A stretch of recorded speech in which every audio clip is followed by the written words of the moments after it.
नमस्कार। चुनाव का पर्व, देश का गर्व, दुनिया के सबसे बड़े लोकतंत्र के सबसे बड़े चुनावी परिणाम का आज दिन है।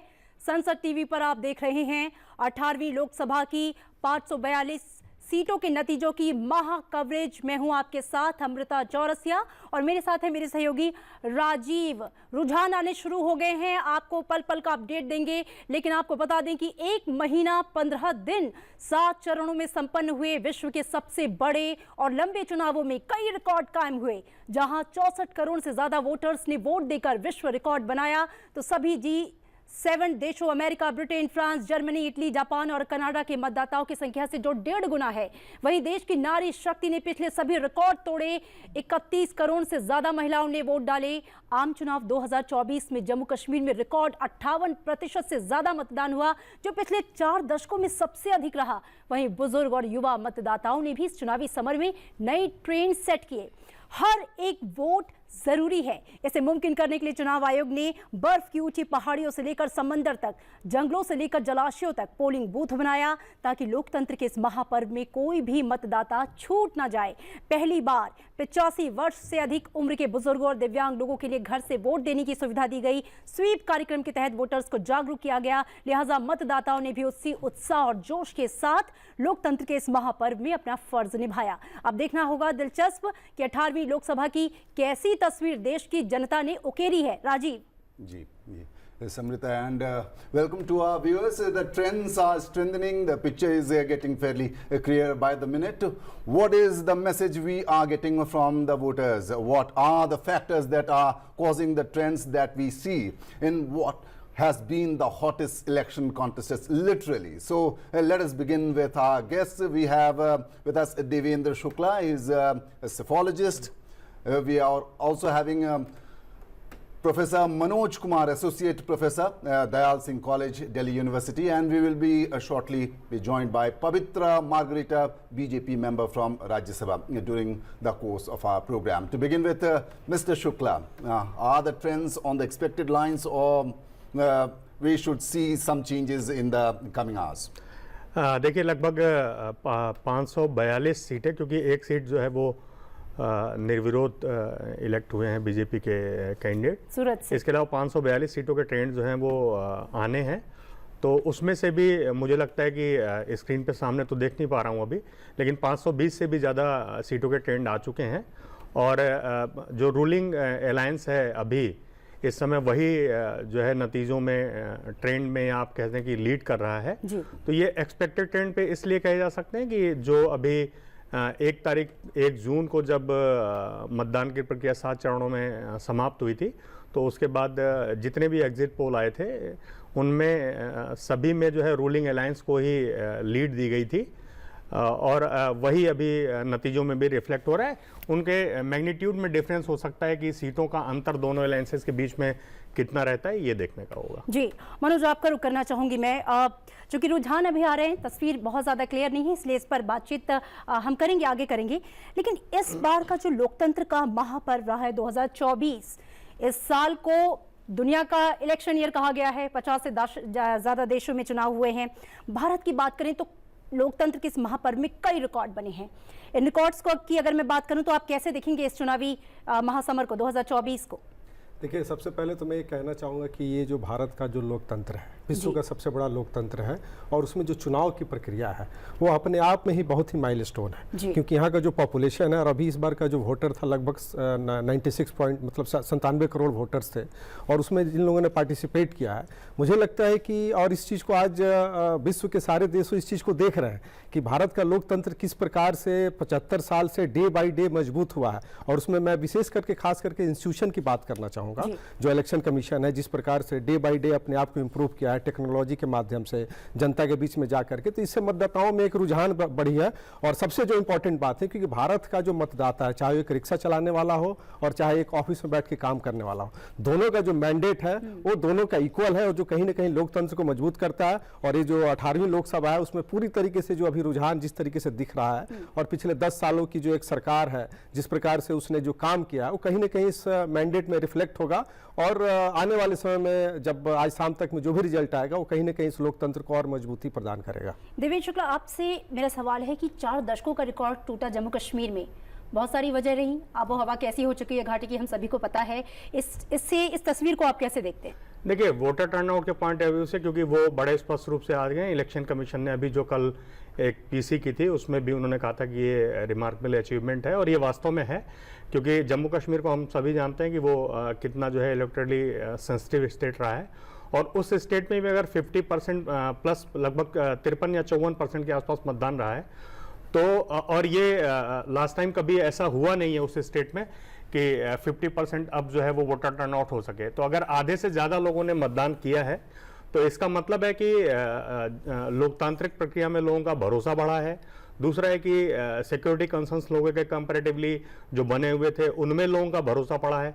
इसके अलावा वहाँ पे अभी जो है वो जिस तरीके से डेवलपमेंट वर्क्स चल रहे हैं उनको लेके कि अगर देखिए लोगों में ये होगा कि सरकारें कुछ करती नहीं है, तो शायद उनका मतदान में वो भी रुझान में भी स्पष्ट होगा कि अगर कुछ करती नहीं तो लोग शायद पार्टिसिपेशन या वो पोलिंग बूथ तक इसलिए भी नहीं आएंगे क्योंकि उनको लेके नकारात्मकता होगी, और कहीं ना कहीं सकारात्मकता होगी, इसलिए वोटर टर्नआउट में जो है वो देखिए आता किसके पक्ष में है वो फाइनली ये महत्वपूर्ण नहीं है। सबसे महत्वपूर्ण चीज ये है कि लोगों ने पोलिंग बूथ तक पहुंचने की हिम्मत और लोगों ने अपनी स्वेच्छा से वहां पे मतदान जाके किया या नहीं। प्रोफेसर मनोज कुमार, जैसा कि अभी बात हो रही थी जम्मू कश्मीर की, बहुत सारी ऐसी योजनाएं रही हैं सरकार की जो लास्ट माइल कनेक्टिविटी की जो बात की जाती है, आप इसका असर कितना देखते हैं चुनावी परिणामों पर पड़ने जा रहा है? जो लास्ट माइल कनेक्टिविटी है, पेनिट्रेशन, सैचुरेशन, इन ऐसे शब्द इस्तेमाल किए जाते हैं योजनाओं को लेकर। देखिए राजीव जी, आपने बहुत ही अच्छा सवाल किया है, क्योंकि ये भारत एक फेडरल स्ट्रक्चर है और इसमें राज्य सरकारें और जो लोकसभा की जो सरकार, केंद्र की सरकारें होती है, दोनों को आपस में समन्वय से काम करते हैं, और स्टेट लिस्ट में और कंकरेंट लिस्ट में और खास करके सेंट्रल लिस्ट में सब्जेक्ट दिए हुए हैं। मुझे लगता है कि जो खास करके जम्मू कश्मीर की जो बात कर रहे हैं, तो आज़ादी के बाद से ये केंद्र की योजनाएं वहाँ पे लागू हो ही नहीं पाती थी, लेकिन आफ्टर 370 जिस प्रकार से इस सरकार ने हटाया, और हटाने के बाद से अभी जैसे देवेंद्र जी जो बोल रहे थे कि जो पार्टिसिपेशन बढ़ा, वो कहीं ना कहीं 370 का जो हटाने के बाद से वहाँ पे लोगों में सरकार के प्रति और यहाँ के लोकतंत्र के प्रति विश्वास बढ़ा, जो कि पॉलिटिकल कारणों से वहाँ पे ये सब चीज़ें नहीं हो पा रही थी। अब रही बात योजना की, तो मैं ये चीज़ मुझे कहने में, चूंकि हम लोग एक रिसर्चर के रूप में देखते हैं, इस देश में नेहरू के समय से लेकर अभी तक योजनाएं बनाई गई और ग्राउंड पे पहुंचाया गया। ऐसा नहीं है कि इस देश में इसके पहले विकास नहीं हुआ, लेकिन पिछले 10 सालों का जब आप तुलनात्मक अध्ययन करते हैं, जिस प्रकार से हर योजना में उस हर अंतिम व्यक्ति को उसमें शामिल किया गया और ग्राउंड पे जिस प्रकार से उसको उतारा गया, वो कहीं ना कहीं एक बेनिफिशियरी क्लास उभर के आया है, और जो आज के मतदाताओं में आपको रिजल्ट में देखने को मिलेगा। और मैं फिर लास्ट में एक चीज कहना चाहूंगा कि किसी भी लोकतांत्रिक प्रक्रिया में, चूंकि एक टैक्स पेयर के पैसा से डेवलपमेंट होता है, और ये पैसा का सही यूटिलाइजेशन कैसे होता है, तो पॉलिसीज के द्वारा ही होता है, योजना के द्वारा ही होता है। आप पिछले 10 साल से इस सरकार की अगर योजनाओं को आप देख लीजिए, तो आपको दिखेगा कि किस प्रकार से हर एक व्यक्ति को टच किया गया है, जिसके जीवन में आमूल चूल परिवर्तन हुआ, और ये लोकतंत्र को मजबूत करता है। बिल्कुल, लोकतंत्र की मजबूती इस चुनाव में बहुत ही दमदार तरीके से दिखी है। चुनाव आयोग ने भी जो प्रेस कॉन्फ्रेंस की, उसमें उन्होंने बताया कि किस तरीके से चुनाव आयोग की कोशिशें रही, और उसका रिजल्ट सबके सामने। आपको बता दें कि 2024 के लोकसभा चुनाव में मत प्रतिशत चर्चा का प्रमुख विषय रहा है।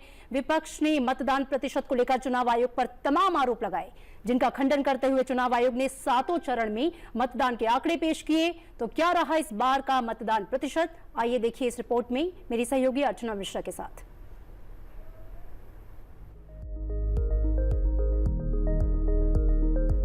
दुनिया के सबसे बड़े लोकतंत्र में मतदाता तय करते हैं कि सत्ता की कुर्सी किसकी होगी, तो वहीं चुनाव आयोग ये सुनिश्चित करता है कि वोटिंग प्रतिशत कम ना हो। दरअसल किसी भी चुनाव में वोटिंग प्रतिशत बहुत मायने रखता है, इसीलिए चुनाव आयोग ये सुनिश्चित करता है कि हर एक मतदाता घर से निकले और अपने मत का प्रयोग करे।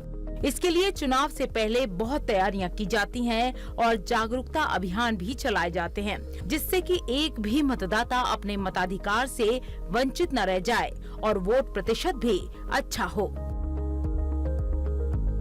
वहीं सभी राजनीतिक दल प्रचार और रैली के माध्यम से जनता तक पहुंचने का प्रयास करते हैं, जिससे कि मतदाताओं को वोट के लिए निर्णय लेने में आसानी हो।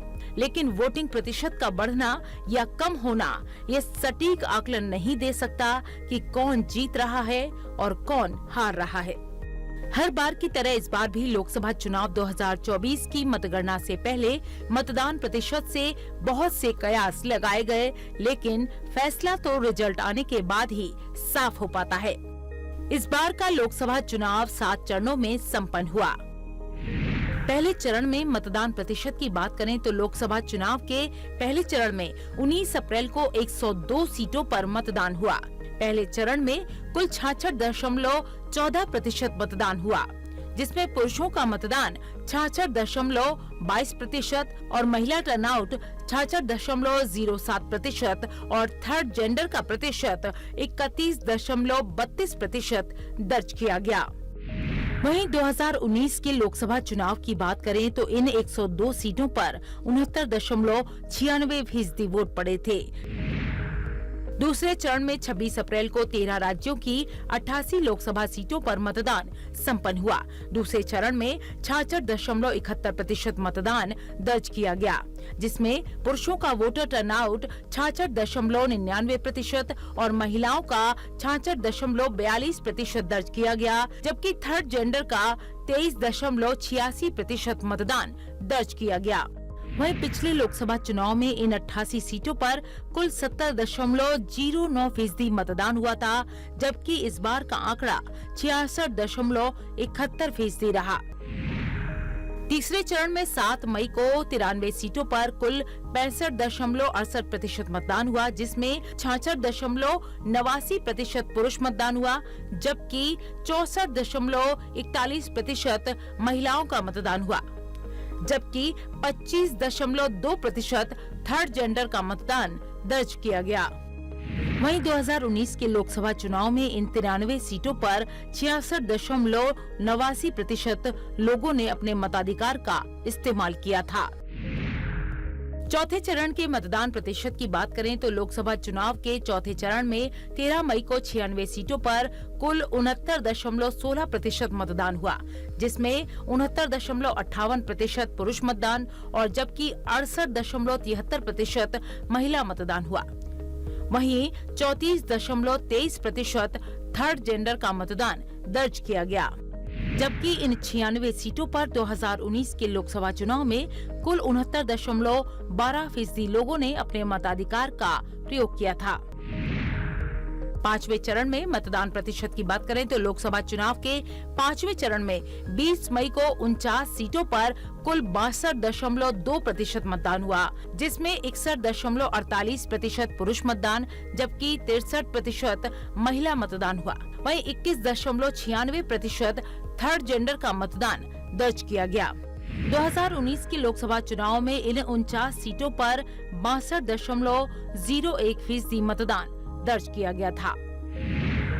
लोकसभा चुनाव के छठवें चरण में 25 मई को 58 सीटों पर कुल 63.37% मतदान हुआ, जिसमें 61.95% पुरुष मतदान हुआ, जबकि 64.95% महिलाओं का मतदान हुआ।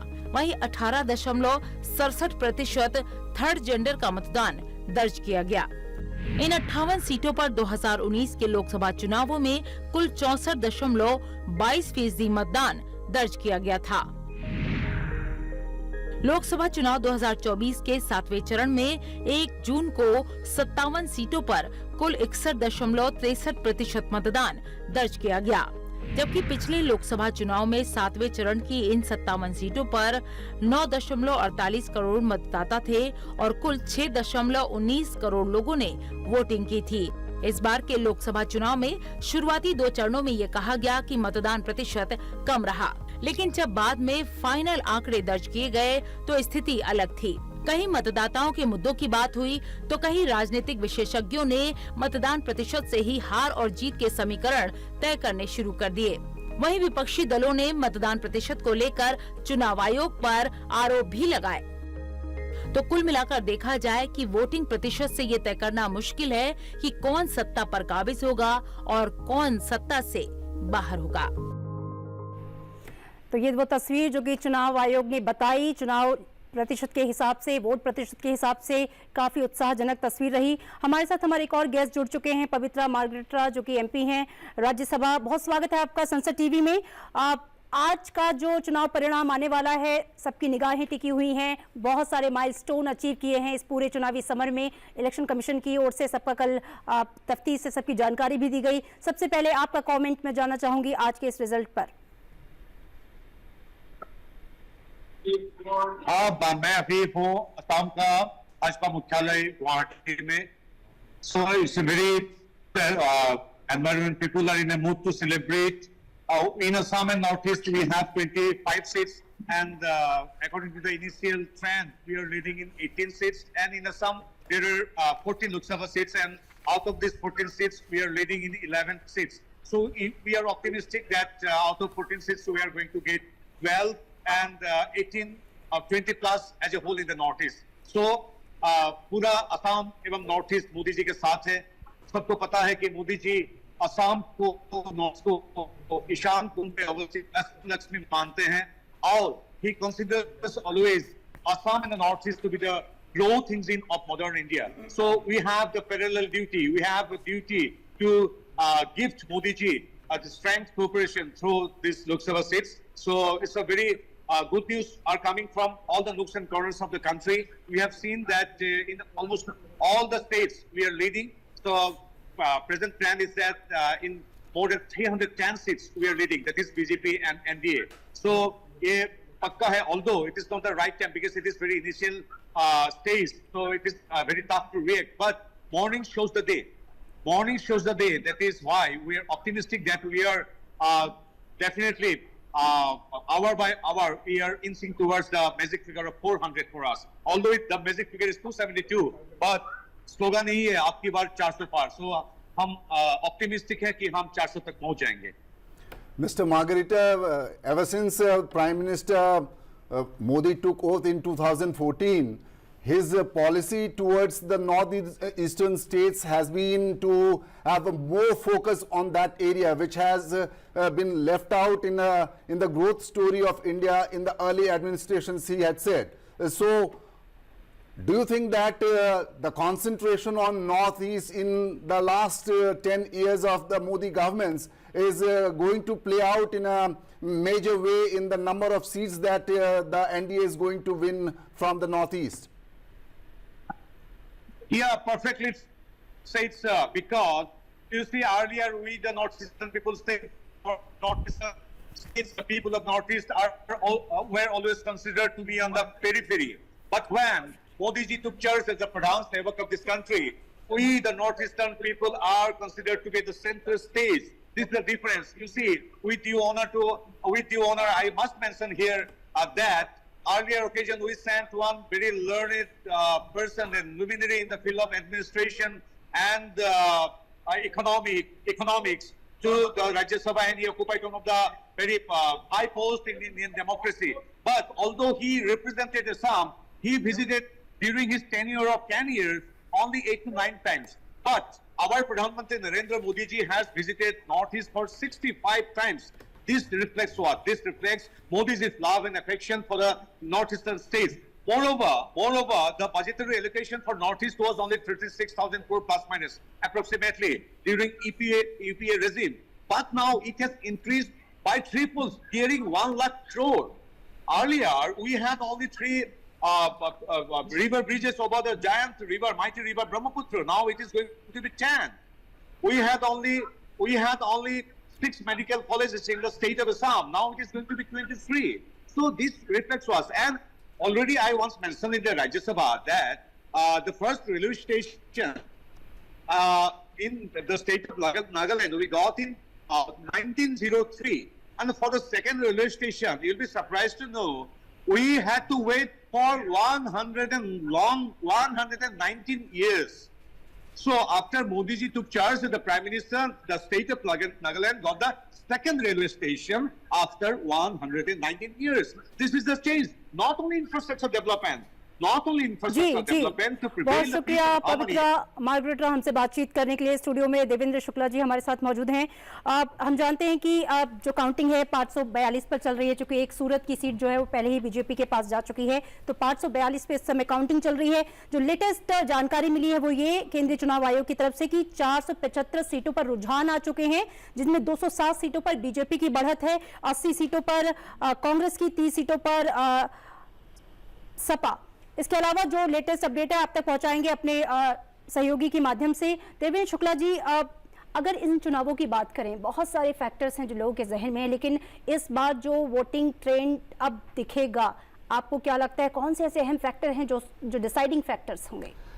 देखिए, एक तो सबसे बड़ा जो फैक्टर है लोकसभा चुनाव के लिए, वो एक तो ये चीज़ है कि 10 सालों से जो है वो जिस बीजेपी की अगर कहें कि खुद की अपने दम पे पूर्ण बहुमत वाली सरकार जो है वो केंद्र में थी, तो क्या उसको तीसरी बार जनादेश मिलता है कि नहीं? इसका बड़ा सिंपल सा मतलब ये होता है कि क्या ये जनादेश प्रो इनकम्बेंसी को रिफ्लेक्ट करेगा या एंटी इनकम्बेंसी। अगर सरकार जो है वो चली जाती है तो ये एंटी इनकम्बेंसी भी, और अगर सरकार बनी रहती है तो प्रो इनकम्बेंसी।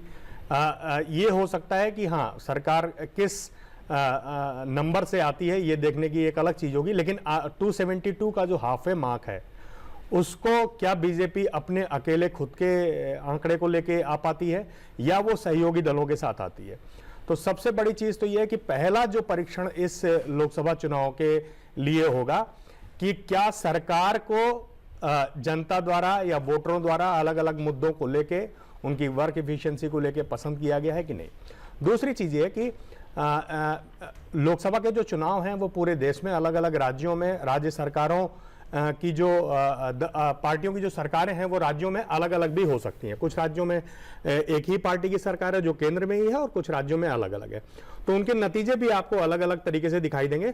राज्यों के अपने मुद्दे जो हैं उनका भी प्रभाव होगा।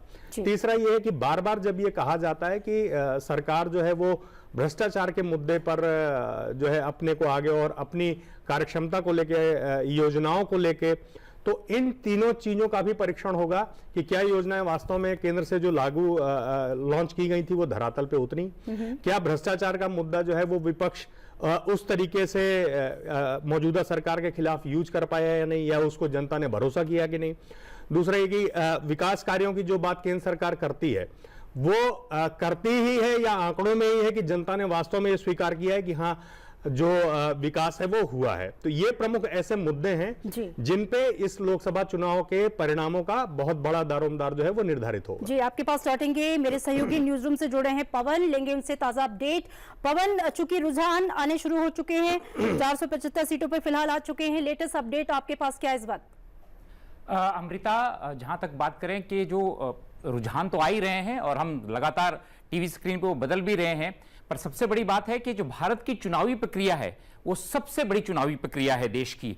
इतने राज्य हैं, इतने केंद्र शासित प्रदेश हैं, और दुनिया की सबसे बड़ी जो चुनावी प्रक्रिया है उसको माना जाता है। हम देख सकते हैं भारत सबसे बड़ा लोकतंत्र है और सबसे बड़ी चुनावी प्रक्रिया, दुनिया की नजर इस पे लगी रहती है। और इसके साथ ही हम कहें कि लोकसभा में अगर हम अभी 2024 की बात करें तो 65.14% मतदान हुआ है, और 2019 में इससे थोड़ा ज्यादा मतदान हुआ था। 2019 में 67.4% मतदान दर्ज किया गया था, थोड़ी सी कमी आई है। तो देखना पड़ेगा, रुझानों में भी स्पष्ट है कि वो किस तरफ को वोटिंग जनता ने की है। और इसका सबसे बड़ा कारण जो है, हम जानते हैं कि इस बार चुनाव आयोग ने भी माना है कि गर्मी रहा है, क्योंकि जो पूरी चुनावी प्रक्रिया है वो बहुत लंबी चली है।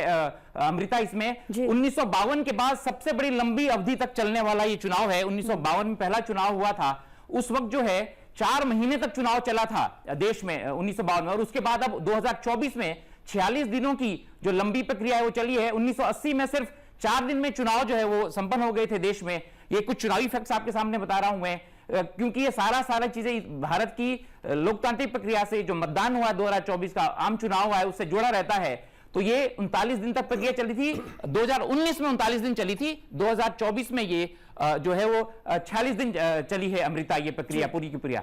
और अगर हम फेज वाइज अगर इसकी बात करें तो 7 फेजेस में चुनाव हुए हमारे, और फेज 1 में जो है 66.14%, 2 में 66.71% मतदान हुआ, फेज 3 में जो वो 65.68 हुआ, और फेज 4 में वो बढ़कर थोड़ा 70 के करीब चला गया, 69.58। तो जो चौथा फेज था उसमें सबसे ज्यादा टर्नआउट हुआ है हमारे देश में इस बार। और अगर हम 5 में 62.20 और 6 में 63.37 ये परसेंटेज रहा है। और 7 में जो फेज 7 है उसमें ये 62.36% जो है ये मतदान दर्ज किया गया। तो कुल मिलाकर हम कह सकते हैं कि जो चौथा फेज था इस बार 2024 का, उसमें सबसे ज्यादा लगभग 69.58% जो है वो मतदान हुआ है। अमृता, रुझान लगातार आ रहे हैं, जो एनडीए की बात हो चाहे इंडिया जो दूसरा विपक्षी गठबंधन हो उसकी बात हो, तो लगातार वो बदलते रहते हैं फेजेस, और वो लगातार जैसे जैसे जिस राउंड की जो वोटिंग ईवीएम्स खुलती हैं उस तरह से वो मतदान आगे बढ़ेगा। पर हम क्योंकि बात कर सकते हैं कि जो ये भारत का मतदान है उस पर पूरी दुनिया की नजर रहती है, चुनाव आयोग बहुत तैयारियां करता है, यूनिक पोलिंग स्टेशन संसद टीवी ने इस बार कवर किए, मैंने भी कवर किया, आपने भी कवर किया, सब लोग हम देश के अलग अलग इलाकों में गए। मैं अरुणाचल प्रदेश में गया जहां पे सिर्फ एक महिला मतदाता है, 8 किलोमीटर लंबी दूरी के लिए चलना पड़ता है और उसके लिए पोलिंग स्टेशन बनाया जाता है। 16, 14 और 16 मेंबर्स जो होते हैं, पोलिंग पार्टी वहां की जाती है, लाखों का खर्चा किया जाता है अमृता, एक एक जो चुनावी प्रक्रिया होती है।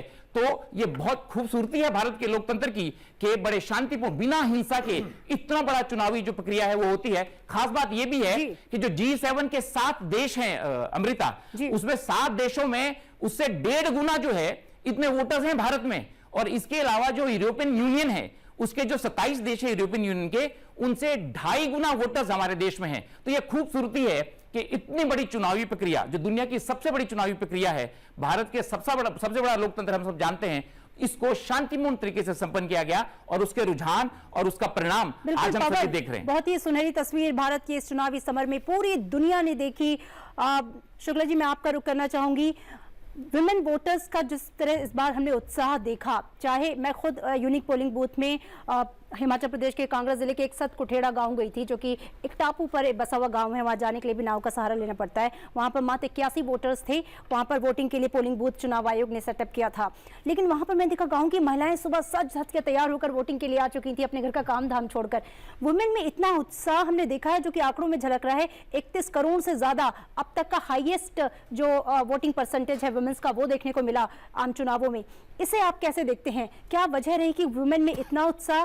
राजनीतिक परिपक्वता हम कह सकते हैं कि हमारी महिलाओं में अब धीरे धीरे बढ़ रही है, वो अपने डिसीजन खुद ले रही हैं, खासकर राजनीति के इस पूरे समर में कि किसे चुनना है किसे नहीं।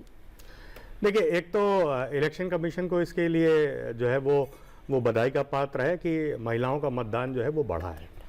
दूसरी चीज़ ये है कि आपने अगर देखा हो कि इसके लिए कोशिशें उन्होंने की हैं कि जैसे आपने पिंक बूथ की बात की, कि जो एक्सक्लूसिव फॉर वुमेन्स थे, कि उन पे जो है महिलाएं जाके मतदान करें, सुरक्षा की भावना उनमें रहती है और उनको उस तरीके से वहाँ पे जो है सुविधाएं दी गई।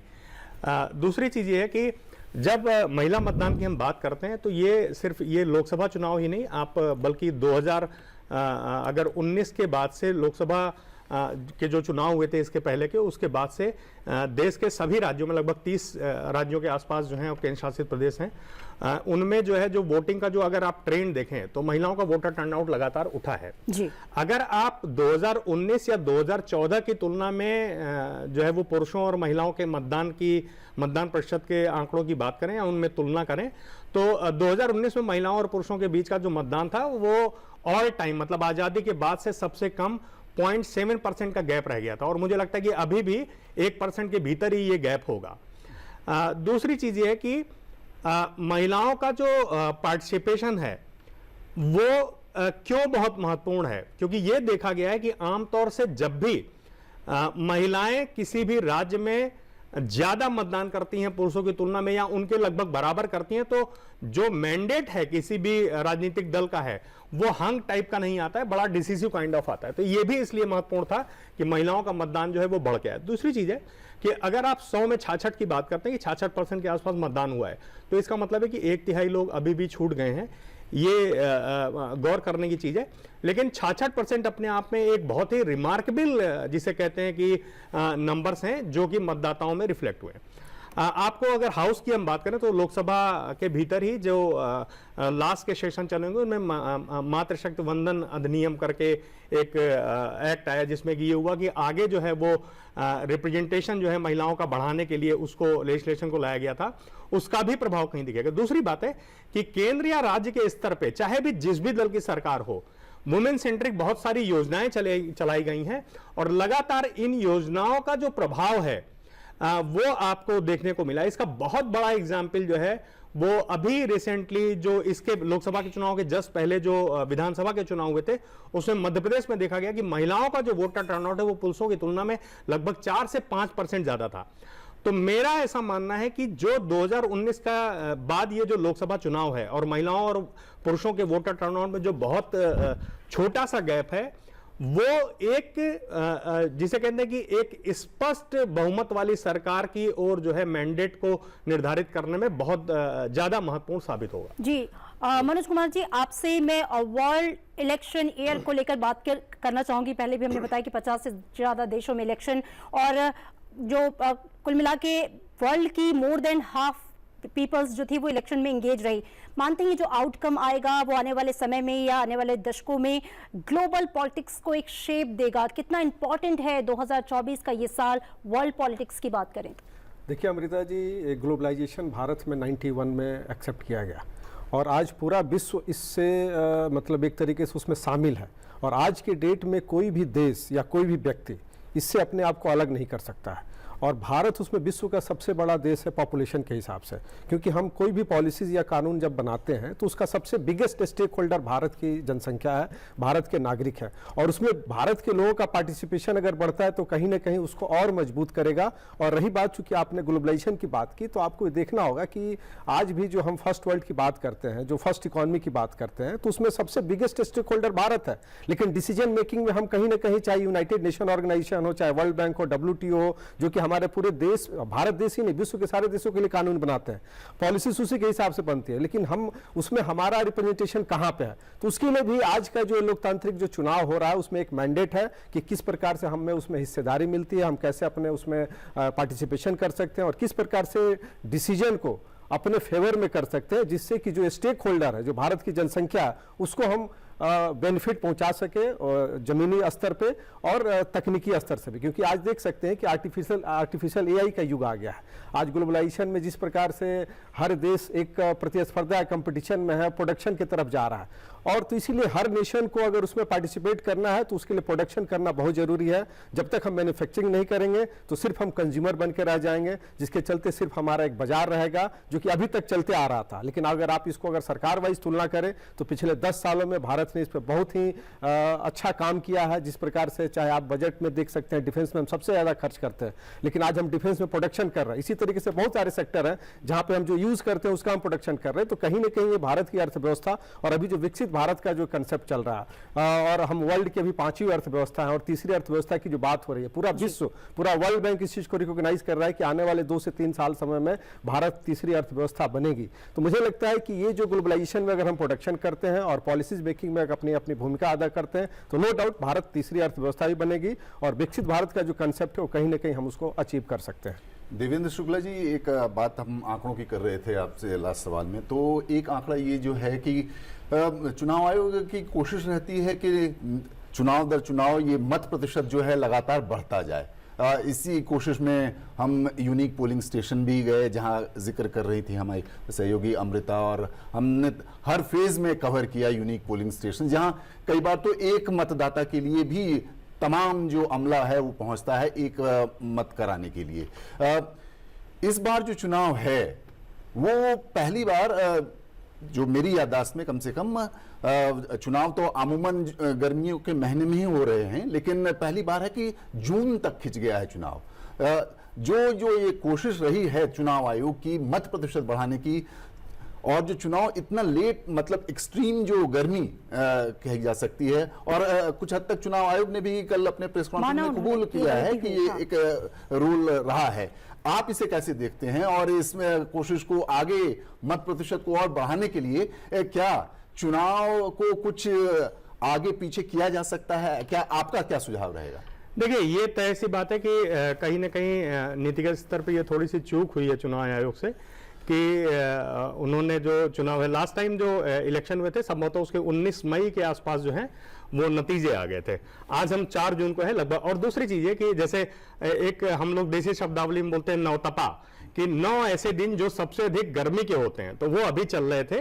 और आपने दिल्ली में इलेक्शन देखा होगा, या उत्तर भारत के जो राज्य हैं जैसे यूपी जैसा जो राज्य है, वो जब नवतपा का सीजन चल रहा था उस समय इलेक्शन हो रहे थे। इसके बावजूद भी मैं फिर कह रहा हूं कि अगर 66% का जो वोटर टर्नआउट है वो अचीव किया है, तो इसके 2 बड़े सिंपल से मायने ये है कि इलेक्शन कमीशन ने आउट ऑफ द बॉक्स जाके बहुत सारे ऐसे एक्सपेरिमेंट और ऐसे इंतजामात किए जिसके कारण से वोटर जो है वो पोलिंग बूथ तक गए और लंबी लाइनों में खड़े रहे। क्योंकि देखिए, आप पोलिंग बूथ पे पहुंचेंगे और तुरंत मतदान कर लें, ये नहीं होता है। पोलिंग की एक प्रक्रिया है निर्धारित, जिसमें कि आपको समय लगता है। तो अगर 15 से 20 मिनट लोग सिर्फ मतदान के लिए या आधा घंटे तक मतदान के लिए लोग खड़े रहे, तो इसका मतलब है कि नई सरकार को लेके उनके मन में कहीं ना कहीं कुछ ना कुछ ये आशाएं हैं वो थी, एक सकारात्मकता थी, जिसके कारण से मतदान इस स्तर पे आ पाया है। ये ठीक बात है कि कई बार आपने देखा होगा कि जब भी इलेक्शन कमीशन की ओर से राज्यों के चुनाव होते हैं, उसका शेड्यूल जारी होता है, तो फिर जो राजनीतिक दल हैं या दूसरे जो तमाम सारे जो एनजीओज हैं वो ये ध्यान दिलाते हैं कि यहाँ पे जो स्थानीय त्योहार है, यहाँ पे कोई स्थानीय दूसरे कारण हैं जिनके कारण से मतदान जो है वो प्रभावित हो सकता है। तो इलेक्शन कमीशन उसको रिकंसीडर करके जिसे कहते हैं कि तिथियों में बदलाव भी करता आया है। तो ये कोई बड़ी ऐसी चीज नहीं है कि आगे जो आने वाला लोकसभा का जो चुनाव होगा या आने वाले जो लोकसभा के आगे जो विधानसभा के चुनाव होंगे, उनमें मतदान तिथियों में मौसम के प्रभाव को अवश्य जो है इलेक्शन कमीशन ध्यान में रखेगा। ये इलेक्शन कमीशन ने स्वीकार भी किया है। जी बिल्कुल। एक अपडेट आपको दे दें, इलेक्शन कमीशन की ओर से है कि 543 में से 529 सीटों पर रुझान आ चुके हैं, लेकिन इस समय काउंटिंग 542 पे हो रही है कि सूरत की जो सीट है वो बीजेपी के खाते में पहले ही जा चुकी है। इसमें जो लेटेस्ट अपडेट है वो ये कि भारतीय जनता पार्टी जो है 229 पर रुझान में आगे चल रही है। इंडियन नेशनल कांग्रेस 98 सीटों के साथ रुझान में आगे है, समाजवादी पार्टी 34 और all India Trinamool Congress AITC 23, DMK 17 और तेलुगु देशम जो है वो 15। इसके अलावा शिवसेना 10 और नेशनल कांग्रेस पार्टी 8। ये कुछ आंकड़े हैं जो मैंने आपको बताएं, जो कि लेटेस्ट अपडेट है इलेक्शन कमीशन की वेबसाइट पर। मनोज जी, जम्मू कश्मीर का जिक्र करना बहुत ज़रूरी है। 4 दशकों का रिकॉर्ड टूटा है। अगर हम बात करें 2014 की तो 49.21% वोट पड़े, 2019 में 44.37% वोट पड़े, लेकिन 2024 में 58.58% वोट पड़े। जम्मू कश्मीर का ये वोटिंग पैटर्न क्या कहता है? पहली बात। दूसरी बात, धारा 370 का हटना, ट्रिपल तलाक का मामला हो या घाटी के लोगों को वो अमन चैन, वो आज़ादी, वो सुकून कि वो एक सुरक्षित माहौल में रह सके, ये भाव उनमें पैदा करना, क्या ये सारी चीज़ें हैं जो उनके वोटिंग परसेंटेज में परिलक्षित हुई हैं? देखिए अमृता जी, मैं एक बात कहना चाहूँगा, क्योंकि जब भी हम जम्मू कश्मीर की बात करते हैं या किसी भी बॉर्डर स्टेट की बात करते हैं, अगर भारत के आप किसी भी बॉर्डर स्टेट को देखिए तो वहाँ पे जो चैलेंजेज हैं या जो चुनौतियाँ रही हैं वो नेचुरल नहीं है, उसको क्रिएट किया गया है। अगर आप स्वतंत्रता के बाद अगर आप देखिए तो ऐसा नहीं था कि JNK में सब चीजें जो आज हो रही हैं, जो आज की सरकार कर रही है, पहले नहीं हो सकता था। लेकिन अगर आप इसका अगर ऐतिहासिक रूप से अगर आप तुलनात्मक अध्ययन कीजिए तो आपको पता लगेगा कि वहां पे ये प्रॉब्लम बनाया गया और वहां के जो स्टेक होल्डर्स थे, जो वहां की पॉलिटिकल पार्टीज थी, जो रीजनल पॉलिटिकल पार्टीज थी, कहीं ना कहीं उनका उसके पीछे इंटरेस्ट है। आज सबके सामने निकल के आ रहा है। और आज जो आपने 58% जो परसेंटेज जो दिखा रही है, दिखा रहा है कि जो बॉर्डर स्टेट है और JNK को जिस प्रकार से पूरे भारत में, और पूरे भारत ही नहीं बल्कि पूरे विश्व में जिस तरीके से एक प्रकार से एक नेगेटिव तरीके से प्रस्तुत किया गया था, वो आज उस जनता, वहां की जनता को मैं धन्यवाद देना चाहता हूं कि उन्होंने सबको रिप्लाई कर रहे हैं मतदान करके, लोकतंत्र में पार्टिसिपेशन करके। दूसरी बात कि देखिए, आज हम भारत, चूंकि इसके पहले भी हम लोगों ने चर्चा की है कि भारत एक विश्व का उभरता हुआ आर्थिक शक्ति है, और हमको पता है कि आज हमारे जो बॉर्डर नेशन है, चाहे चाइना हो, पाकिस्तान हो, रसिया हो, बांग्लादेश हो, ये कहीं ना कहीं किसी न किसी रूप से हमारे लोकतंत्र के ऊपर शुरू से ही, जब से भारत बना है तब से, और आप देख सकते हैं कि हर चुनाव के समय में और चुनाव के बाद भी किसी न किसी रूप से एक तरीके से ये लोग इसमें एक्सटर्नल फोर्स के रूप में काम करता है, जो कि हमारे सिविल सोसाइटी को, हमारे पॉलिटिकल सिस्टम को डिस्ट्रॉय करने का कोशिश होता है। और उसके पीछे का मुख्य उद्देश्य उनका यही होता है कि हम किस प्रकार से भारत को आर्थिक लेवल पे डाउन करें, जिससे कि भारत कभी भी अपने आप को विश्व के स्तर पे इमर्ज न कर सके। और उसमें कहीं न कहीं खास करके आप जो बॉर्डर स्टेट है, आप वेस्ट बंगाल का एग्जांपल देख सकती हैं कि वहां पे भी किस प्रकार का, चूंकि बॉर्डर स्टेट है, जेएनके आप हम सब देख सकते हैं पिछले 70 साल से 72 साल से क्या वहां पे समस्या थी, किस प्रकार से इन्फ्लेटेशन होता था, कैसे वहां पे टेररिज्म का इंटरफेरेंस था, किस प्रकार से पाकिस्तान उसमें इन्वॉल्व होता था। तो मुझे लगता है कि इन सब सारी चीजों का जवाब आज जेएनके की जनता ने दिया है और ये एक बहुत ही सुखद और हम लोगों के लिए, सबके लिए अच्छा है कि भारत का जो एक अभिन्न अंग जो हम बात बोलते थे, कश्मीर से कन्याकुमारी, चाहे नॉर्थ हो, नॉर्थ ईस्ट हो या साउथ हो, सब आज के डेट में भारतीय संविधान पे भरोसा जता रहे हैं। तो ये कहीं ना कहीं अच्छा है भारत लोकतंत्र के लिए। बिल्कुल। अगला सवाल मेरे सहयोगी राजीव करेंगे, लेकिन उससे पहले एक बहुत इंपॉर्टेंट अपडेट है, मैं ये दे दूं। हम सभी जानते हैं कि जो दिल्ली का रास्ता है वो उत्तर प्रदेश से होकर गुजरता है। सबसे ज्यादा 80 सीटें इस राज्य से। इसके जो रुझान है, काउंटिंग चल रही है, भारतीय जनता पार्टी जो है वो 35 सीटों पर आगे है। समाजवादी पार्टी आश्चर्यजनक प्रदर्शन करते हुए 34 सीटों पर, इंडियन नेशनल कांग्रेस 8 सीटों पर, आरएलडी 2 सीटों पर और 1 सीट पर एएसपीकेआर है। ये उत्तर प्रदेश की फिलहाल की तस्वीर है। हालांकि ये रुझान है, अभी नतीजे नहीं आए हैं, किसी सीट पर जीत हार सुनिश्चित नहीं हुई है, ये सिर्फ अर्ली ट्रेंड्स हैं। शुक्ला जी, अभी हम बात कर रहे थे जम्मू कश्मीर की।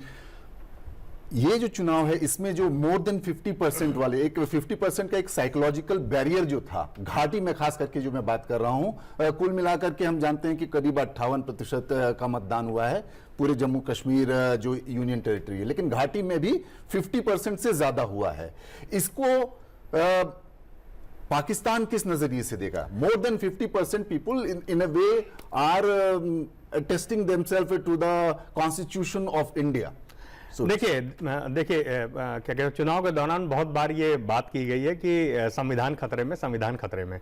तो मुझे तो संविधान जो है, जम्मू कश्मीर के कम से कम जो मतदान के रिजल्ट है, मैं अभी जो है मतदान के मतलब परिणामों की बात नहीं कर रहा हूं, मैं सिर्फ मतदान के आंकड़ों की बात कर रहा हूं कि जब हम स्कूलों में पढ़ते थे तो अगर हमारे जो नंबर हैं वो 60 से कम आते थे तो सेकंड डिवीजन वाली फीलिंग आती थी। तो लेकिन देखिए होता क्या है कि जैसे बिहार से आप आते हैं, मैं उत्तर प्रदेश से हूं, इन जो राज्यों का जो मतदान का प्रतिशत अगर आप देखें तो जब वहां पे 55 से ज्यादा मतदान या 60 के आसपास पहुंचता है तो उसको बहुत अच्छा मतदान माना जाता है, क्योंकि वहां के नंबर्स बहुत बड़े हैं। जम्मू कश्मीर के राज्य में नंबर्स इतने ज्यादा नहीं है, उसका फैलाव बहुत ज्यादा है। दूसरी चीज है कि लेकिन ये मतदान का आंकड़ा जो 55% प्लस है वो इसलिए महत्वपूर्ण है। एक तो ये है कि जम्मू कश्मीर में विधानसभा का चुनाव जो है वो जल्दी ही होगा। प्रधानमंत्री ने भी इस ओर कहा है कि जल्दी ही हम वहां पे विधानसभा के चुनाव कराएंगे। और जो ये मतदान का प्रतिशत है उससे जो एक्सट्रीमिस्ट एक्टिविटीज में इन्वॉल्व लोग हैं, जो टेररिस्ट एक्टिविटीज में इन्वॉल्व लोग हैं, उनको बहुत निराशा हुई होगी। इसलिए क्योंकि देखिए अगर भय का माहौल होता तो 100 में से इसके पहले जो है वो 40 से 45% या 50% का जो मतदान का आंकड़ा कभी नहीं आ पाता था और लोग घरों में दुबके दिखाए जाते थे। और इसको जो वहां एक्सट्रीमिस्ट एक्टिविटीज करने वाले लोग थे वो अपनी नैतिक जीत बताते थे। इसको जो पाकिस्तान में बैठे लोग थे वो अपनी नैतिक जीत बताते थे कि नहीं, वो भारत की लोकतांत्रिक प्रक्रिया में विश्वास नहीं करते हैं, इसलिए पार्टिसिपेट नहीं कर रहे। तो ये उनके चेहरे पे या उनके मुंह पे एक तमाचा है। और 55% से ज्यादा का अगर मतदान है तो आप ये सोच सकते हैं कि जब अभी इससे ज्यादा लोकलाइज किस्म के विधानसभा के चुनाव होंगे तो मुझे लगता है कि जो 60% या फर्स्ट डिवीजन का जो मार्क है वो जम्मू कश्मीर में जरूर अचीव होगा। और ये सिर्फ नंबर नहीं है, मैं फिर कह रहा हूं कि ये भारत में जम्मू कश्मीर के लोगों की लोकतांत्रिक प्रक्रिया में आस्था का एक बहुत बड़ा, जिसे कहते हैं कि वो सिंबलाइजेशन भी है कि हाँ, हम वास्तव में भारत की जो लोकतांत्रिक प्रक्रिया है उसमें भरोसा करते हैं।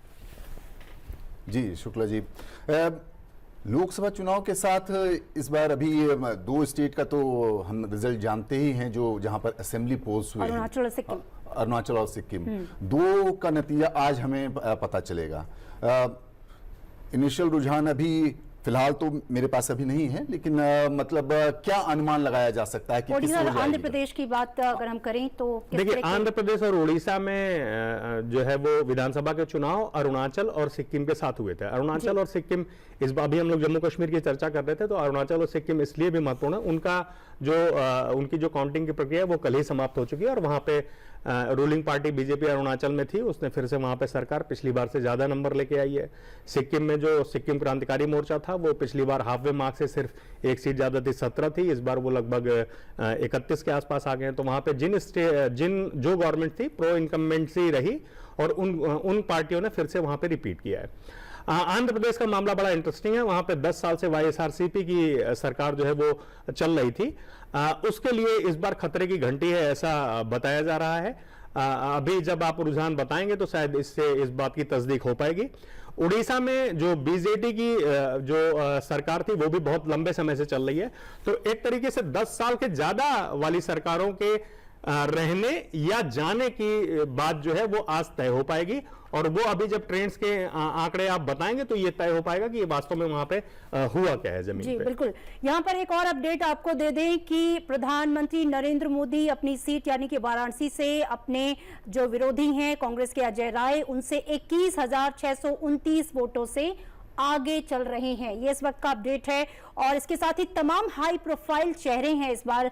मनोज कुमार जी, चाहे हम बात कर लें वाराणसी से प्रधानमंत्री मोदी तो हैं ही, अजय राय हैं, छिंदवाड़ा से नकुल नाथ हैं, विवेक बंटू हैं, कोटा से ओम बिरला, प्रहलाद गुंजन, गांधीनगर से अमित शाह, सोनल पटेल, बहुत सारे और भी नाम हैं। मंडी से हमारी कंगना रनावत भी हैं, निरहुआ हैं, हालांकि निरहुआ के बारे में आ रहा था कि शायद वो पीछे हैं।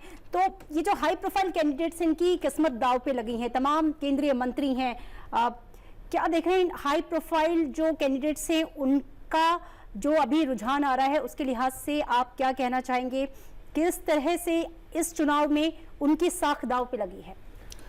देखिए, 2019 में एक, जैसे आप हाई प्रोफाइल सीट्स की जब बात करते हैं तो जो कांग्रेस के उस समय प्रेसिडेंट हुआ करते थे राहुल गांधी जी, उस समय वो खुद अपनी सीट अमेठी की जो है वो हार गए थे और उन्होंने, बस ये उनका सौभाग्य था कि वो उसके अलावा भी एक वायनाड सीट से लड़े थे तो वहां से वो चुनाव जीते थे। तो वायनाड सीट से इस बार उन्होंने फिर भी चुनाव लड़ा है और इसके अलावा भी वो रायबरेली की सीट से उत्तर प्रदेश में भी चुनाव लड़ रहे हैं, उसका भी नतीजा देखने लायक होगा। तो हाई प्रोफाइल सीट्स के बारे में एक सामान्य जिज्ञासा ये होती है कि उनके रिजल्ट्स बड़े एक्सपेक्टेड लाइन पे रहते हैं कि जैसे नरेंद्र मोदी प्रधानमंत्री के तौर पे पिछली 2 बार से जो है वाराणसी की सीट से चुनाव लड़ रहे थे और अच्छे अंतर से जीत रहे थे। इस बार भी लगभग वही ट्रेंड है। तो बाकी सीटों पे भी ये देखने लायक होगा कि वास्तव में क्या चुनाव परिणामों को वो पिछली बार की तरीके या कई बार की तरीके दोहरा देते हैं या जनता में इन हाई प्रोफाइल सीट्स पे भी कुछ ऐसा नया दिखा है कि कैंडिडेट्स को लेके कोई ऐसी एंजाइटी थी कि जिसके कारण से उनको हार का मुंह देखना पड़ेगा। मनोज कुमार जी, मैं आपको आंध्र प्रदेश असेंबली का जो अभी जो ट्रेंड्स दिख रहा है वो बताता हूं कि टीडीपी वहां पर 120 सीटों पर आगे है, वाईएसआरसीपी 22 सीटों पर आगे है, जेएनपी के खाते में 17 सीटें जाती हुई दिख रही हैं और बीजेपी 6 सीटों पे आगे है। तो कुल मिलाकर के ये कहा जा सकता है वहां की एनडीए सरकार बनने की संभावना दिख रही है। देखिए राजीव जी, ये जो विधानसभा का चुनाव चूंकि लोकसभा के साथ हो रहा है, लेकिन अगर आप साउथ की बात देखेंगे, साउथ के जितने भी स्टेट्स हैं वहाँ पे लोकल इश्यूज बहुत ही इंपॉर्टेंट होता है और पिछले 10 साल से जो एंटी इनकम्बेंसी था वहाँ पे जो रूलिंग पार्टी थी उसको टीडीपी आज समाप्त कर रही है और जो रुझान में दिख रहा है मुझे लगता है कि जो उनकी बहुमत है उससे ज़्यादा उनको सीट मिल रही है तो उनकी सरकार बनने जा रही है, वहाँ पे एनडीए की सरकार बनेगी। और दूसरा चीज़ कि देखिए साउथ का एक जो पॉलिटिक्स का जो सबसे जो बेसिक जो मूल है, फंडामेंटल है, वो आइडेंटिटी पॉलिटिक्स सबसे ज़्यादा वहाँ पे है। वहाँ पे एक आइडेंटिटी पॉलिटिक्स, चूंकि भारत की अगर आप हम बात करते हैं और जब साउथ की बात करते हैं, नॉर्थ की बात करते हैं, नॉर्थ ईस्ट की बात करते हैं, तो उसमें जब साउथ को आप देखिएगा तो identity politics playing a very important role और उसका रिफ्लेक्शन कहीं ना कहीं उनके सेंटर पे भी पड़ता है। तो चूंकि आपने विधानसभा के बारे में पूछा तो मुझे लगता है चंद्रबाबू नायडू का एक इतिहास रहा है। उन्होंने जिस प्रकार से वहाँ पे टेक्नोलॉजी के माध्यम से साइबर सिटी बनाया, जो डेवलपमेंट एजेंडा लेके आया, लेकिन उसके बाद चुनाव हार गए। तो ये भी एक तरीके का रिफ्लेक्शन है कि क्या अगर हम इस तरीके जगह डेवलपमेंट प्रोसेस करते हैं और क्या उसके बाद मैंडेट नहीं मिलता है।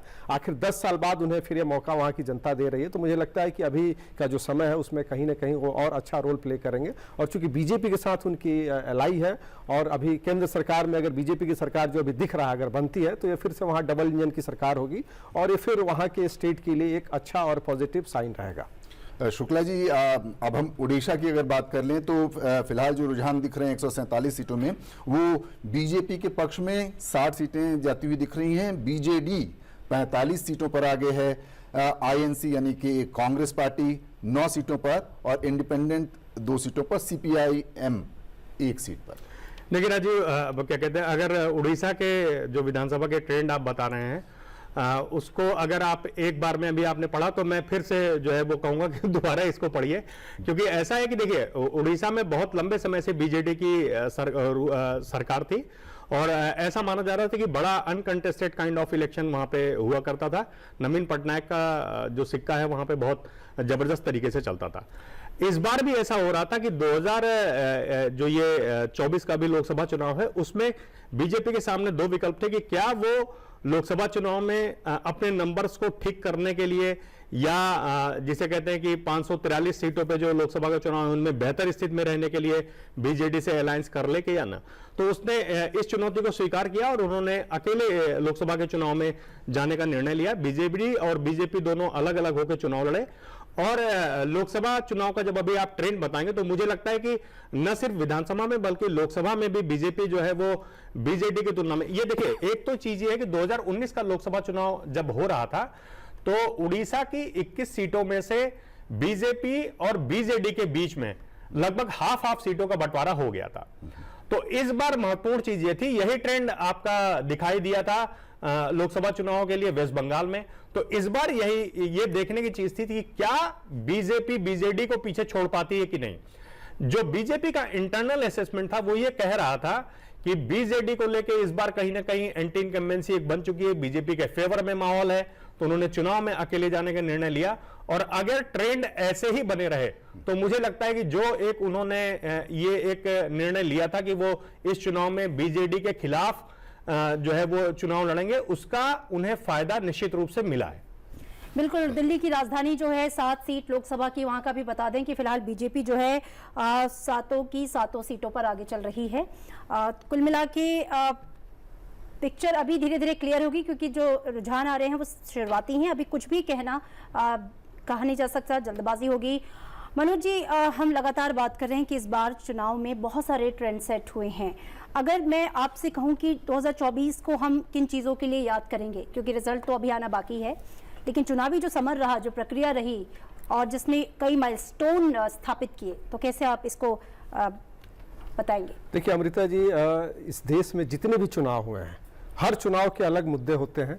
आप 51 से लेकर और अभी 2024 की बात कर रहे हैं, तो जब जब चुनाव हुआ है, 18वीं लोकसभा है और ये 18वीं लोकसभा इसलिए ज़्यादा इंपॉर्टेंट है क्योंकि आज भारत का मतदाता सबसे ज़्यादा अवेयर है इसके पिछले चुनाव से, टेक्नोलॉजी से यूज़ कर रहा है, हर तरीके से वो कनेक्ट है, उसको सूचना मिल रही है और डेमोक्रेसी में सूचना और इंफॉर्मेशन का ही सबसे ज़्यादा रिलेवेंस होता है और तभी लोकतंत्र को हम मजबूत करते हैं।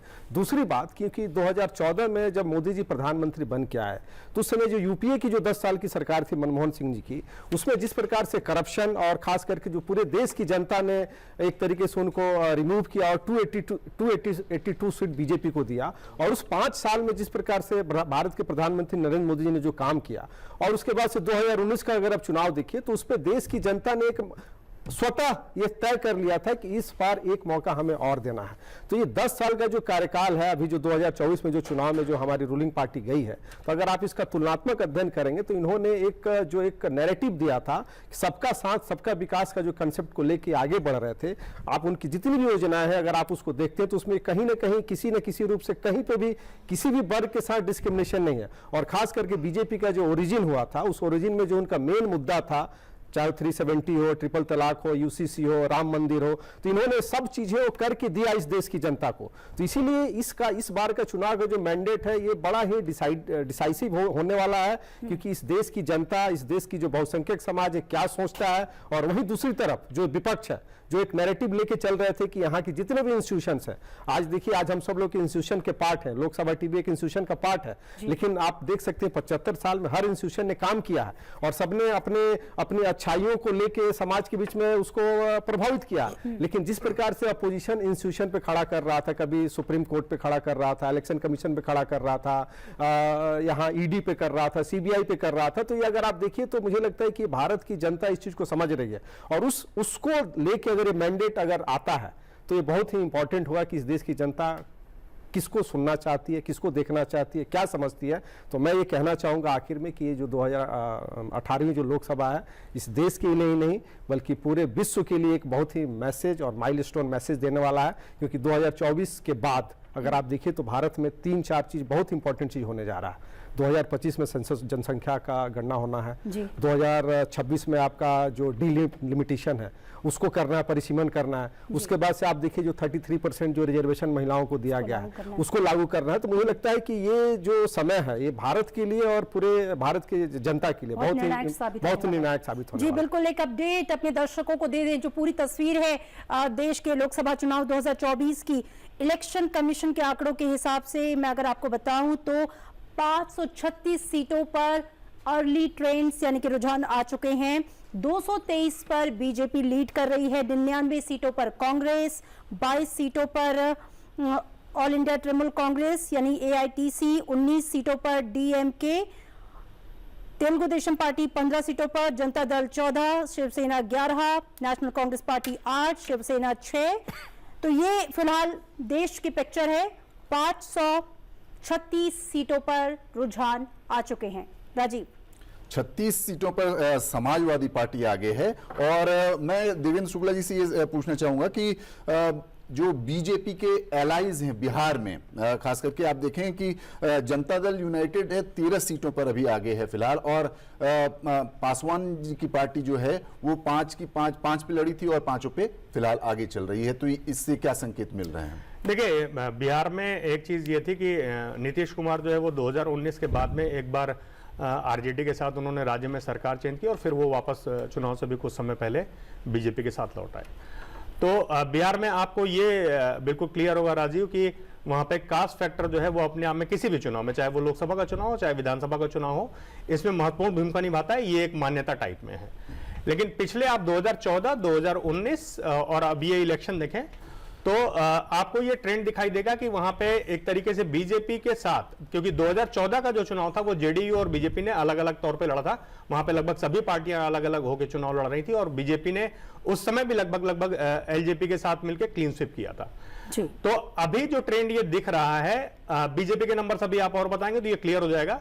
40 में लास्ट टाइम जो फिगर्स आए थे वो 35 प्लस जो है वो बीजेपी और उसके एलाइज के फेवर में थे। 39 हाँ, 1 सीट केवल गई ऐसी थी जो कि विपक्षी दलों के पास गई थी। इसके अलावा जो है सारी सीटों पे उन्होंने क्लीन स्वीप कर दिया था। इस बार भी लगभग ऐसा माना जा रहा था कि 35 के आसपास की जो सीटें हैं वो एनडीए के पास आएंगी और रेस्ट 5 सीट्स ही जो है वो जेडीयू मतलब आरजेडी और उसके साथ की एलआई या इंडिया जो है उसके पास जा सकती है। तो बहुत महत्वपूर्ण था ये स्टेट, क्योंकि अगर आप स्टेट वाइज बात करें तो ऊपर के 5 स्टेट जिनमें की नंबर्स ऑफ लोकसभा सीट्स हैं उनमें बिहार भी एक आता है। तो बिहार में अगर ये ट्रेंड रहता है तो ये बीजेपी और उसके जो एलाइज है उनके 272 मार्क्स जो हाफवे मार्क्स है इसको क्रॉस करने में एक बहुत ही निर्णायक भूमिका निभाएगा। अगर इसमें कोई दिक्कत होती है तो फिर वास्तव में रिजल्ट्स में भी जो ये 272 का हाफवे मार्क है उसको एनडीए को लेने में दिक्कत अवश्य होगी। ये हालांकि ये अर्ली ट्रेंड्स हैं, लेकिन अर्ली ट्रेंड्स में जो अभी हम नंबर बता रहे थे, जैसे भारतीय जनता पार्टी के 232 पे आगे हैं, कांग्रेस 99 सीटों पर फिलहाल जो है आंकड़ा ईसीआई का उस पर आगे है। और कुल मिलाकर ये कहा जा सकता है कि सरकार बीजेपी की बनेगी या अभी थोड़ा वक्त देखना पड़ेगा। और लेकिन विपक्ष अगर है तो विपक्ष बहुत स्ट्रांग होने जा रहा है, ये तो बिल्कुल अभी साफ है। बिल्कुल राजीव, आप देखिए अगर कांग्रेस जो है वो अभी आपने जो फिगर बताए थे 536 में वो 90 प्लस थी, तो अगर ये आंकड़ा जो है 99 है, अब देखिए 100 में सिर्फ एक सीट कम है। अगर कांग्रेस जो है वो 100 का आंकड़ा पाती है या 100 क्रॉस कर जाती है, तो 10 सालों बाद ऐसा पहली बार हो रहा होगा कि कांग्रेस जो है वो ट्रिपल डिजिट में पहुंचेगी।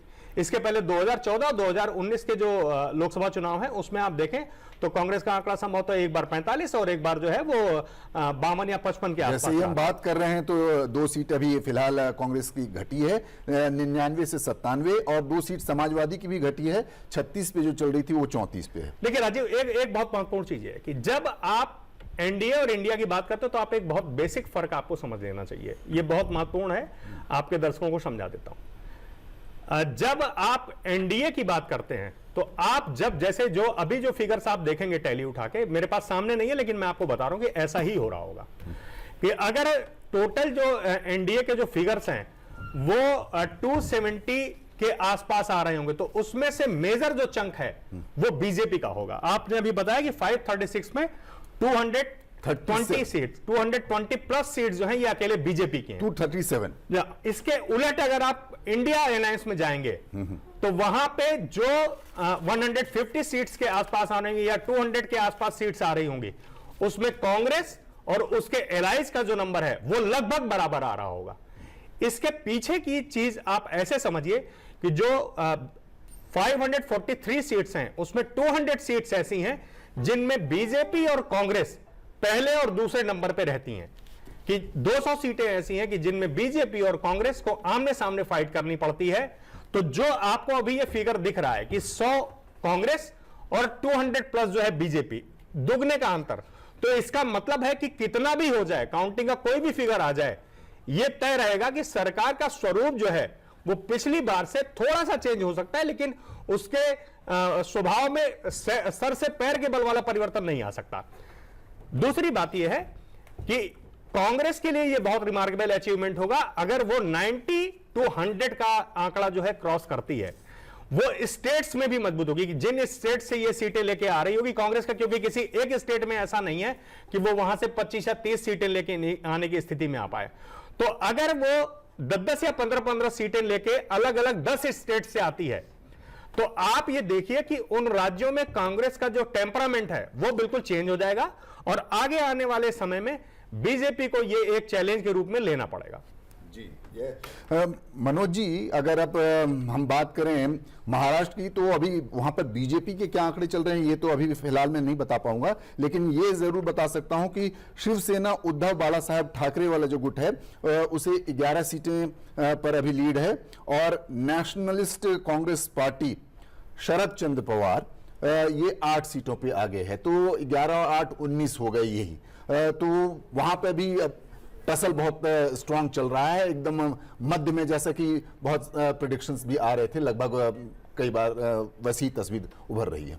देखिए राजीव जी, महाराष्ट्र एक बड़ा स्टेट है और हमेशा से लोकसभा के चुनाव में वो एक मैसेज देने वाला स्टेट रहा है। जब भी केंद्र में जिसकी भी सरकार बनी है तो उसको आप इग्नोर नहीं कर सकते हैं। और अभी जिस प्रकार से पिछले बिहार राज्य की सरकारों में वहाँ पे जिस प्रकार से Shiv Sena versus Shiv Sena, NCP versus NCP जो फैमिली में जो डिस्प्यूट हुआ, वो कहीं ना कहीं उसका रिफ्लेक्शन आज हमारी वहाँ की जो मैंडेट अभी जो आपने रुझान बताया है वो कहीं ना कहीं रिफ्लेक्ट हो रहा है। क्योंकि जो एक्सपेक्टेशन था, जिस प्रकार से वहाँ पे जो जितने भी जो रीजनल पॉलिटिकल पार्टीज जो वहाँ चुनाव लड़ रही थी, क्योंकि सबको अपने अपने एग्जिस्टेंस की लड़ाई थी।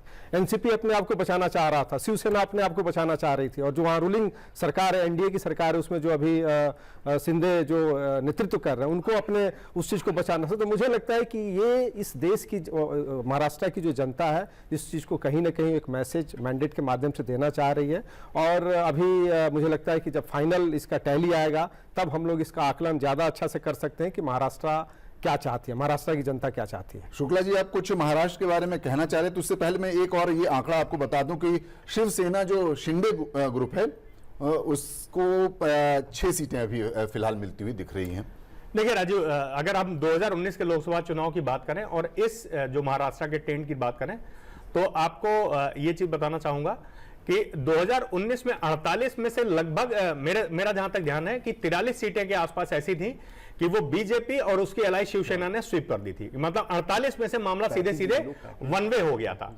फिर जो वहां पे लोकसभा चुनाव के बाद लगभग 6 महीने बाद या 8 महीने बाद विधानसभा के चुनाव हुए, और जो वहां पे एक सरकार में शामिल होने को लेके बीजेपी और उस समय शिवसेना के जो प्रमुख थे उद्धव ठाकरे, उनमें जो एक तरीके से आपस में डिस्प्यूट हुआ, उसके बाद जिस तरीके से उद्धव जो है वो प्री पोल अलायंस को छोड़ के उन्होंने पोस्ट पोल एक नया अलायंस किया, वो कांग्रेस और शरद पवार की एनसीपी के साथ चले गए। फिर बाद में कुछ समय बाद ये शिवसेना में बाइफर्केशन हुआ और शिवसेना 2 दलों में बढ़ गई, सिंबल उनके पास से चला गया। तो महाराष्ट्र का स्टेट बहुत क्रूशियल हो गया था कि क्या बीजेपी शिवसेना के पुराने स्वरूप के बदलने के बाद जो नया शिवसेना के जो 2 गुट हुए हैं उसमें से जो गुट बीजेपी के साथ है उसके साथ किस तरीके के रिजल्ट ले पाती है। बीजेपी लास्ट टाइम वहां पे संभवतः 23 या 25 सीटों पे चुनाव लड़ी थी, इस बार 30 सीटों पे चुनाव लड़ रही थी। शिवसेना उद्धव बीजेपी के साथ जब था तो वो लगभग 22 या 23 सीटों पे चुनाव लड़ रहा था। वो इस बार अकेले जब एक तरीके से विकास अघाड़ी के रूप में वो गए तो वो 23 सीटों के आसपास चुनाव लड़ रहे थे। तो अभी आप जब देख रहे हैं कि 9, 6, 15 और अभी कांग्रेस का आंकड़ा या 9, 7, 16 और इसके बाद कांग्रेस का आंकड़ा अभी आप जब बताएंगे तो क्लियर हो पाएगा कि 48 में से ये स्प्लिट होता हुआ सा दिख रहा है कि अगर 24 सीटें या मान लीजिए कि इन दोनों में से कौन लीड करता है, ये बहुत देखने की बात होगी। क्यों?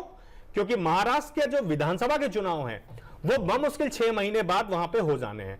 तो लोकसभा चुनाव में एक तरीके से यूपी की 80 सीटों के बाद महाराष्ट्र सेकेंड लार्जेस्ट स्टेट है पार्लियामेंट्री कॉन्स्टिट्यूएंसीज के पॉइंट ऑफ व्यू से, और स्पष्ट बहुमत की सरकार बनाने में इसकी बहुत महत्वपूर्ण भूमिका है। इसके अलावा महाराष्ट्र में जो विधानसभा के चुनाव हैं उस पे इस लोकसभा के चुनाव के अभी जो नंबर्स हैं उनका बहुत ही मेजर इफेक्ट पड़ने वाला है। जी, अब कार्यक्रम को आगे हम बढ़ाएंगे अपने सहयोगी रामवीर जी के साथ।